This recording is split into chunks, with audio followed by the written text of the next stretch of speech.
کانگریسی لیڈروں اور منسٹروں کے اثاثے مسلمانوں کے خون پسینے اور ان کے بزرگوں سے حاصل کردہ زمین جائیدادوں کے دین ہیں۔ اس لوٹ مار سے کسی مسلم قائد کو کیا ملا ہے، جبکہ انہوں نے مسلمانوں کو ہر سطح پر نظر انداز کر دیا اور مفلس بنا دیا ہے۔ آندھرا اور رائلسیما کے قائدین صرف ہوائی چپل سے حیدرآباد میں داخل ہوئے تھے۔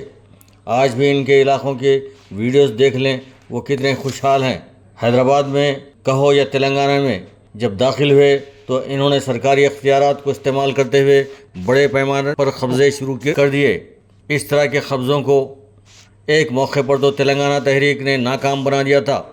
مسلمانوں کی بہت بڑی زمینات پر آندھرا رائلسیما کے لوگوں کو جب پٹا پاس بک تقسیم کیے جا رہے تھے، تب تلنگانہ تحریک کے کارکنوں نے اسے ناکام بنا دیا۔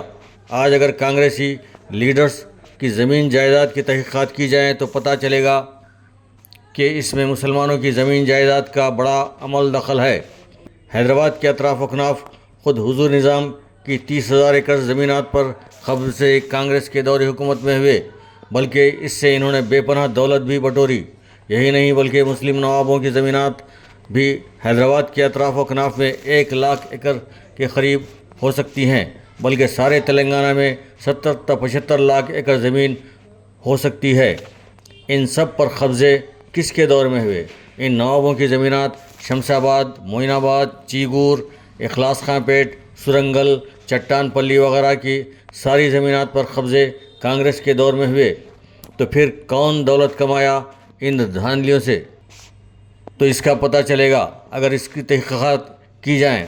صرف شمس آباد میں 4,000 ایکڑ زمین تھی، اب دوسرے گاؤں کا حساب لگاؤ کتنی ہوگی۔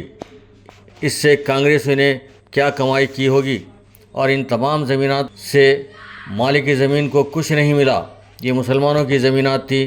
تو پھر کتنا فراڈ مسلمانوں کے ساتھ ہوا ہے۔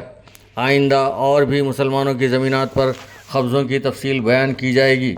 مسلم جاگیرداروں، نوابوں وغیرہ کی لاکھوں ایکڑ زمین تلنگانہ سے شروع ہو کر کرناٹک اور مہاراشٹر میں پھیلی ہوئی ہے۔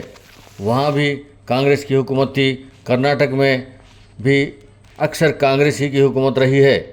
ان سب پر قبضے ہوئے ہیں، تو اس کے ذمہ دار کون ہیں اور قبضے داروں کی ہمت افزائی کس نے کی ہے؟